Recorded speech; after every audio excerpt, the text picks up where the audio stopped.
আর অপর প্রান্তে রাস্তার ওগুলো হলো চিকন ধান।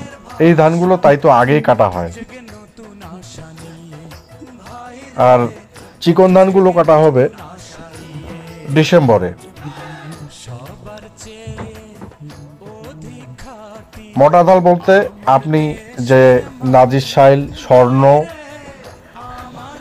আগে তো আমরা এলিফ্যান্ট যে ভাত খাই সেইটাই, আর পোলার চাল যেটি চিনি গুঁড়ো, সেই ধানটি কাটা হবে দেরি করে ডিসেম্বর মাসে।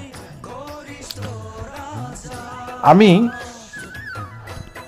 গাড়ি নিয়ে যাওয়া সত্ত্বেও আমি কিন্তু হেঁটে হেঁটে যাচ্ছি, কারণ রাস্তার এই পাশ দিয়ে হাঁটার সময় পাখির কিচিরমিচির ডাক আর এই সবুজ ধান ক্ষেত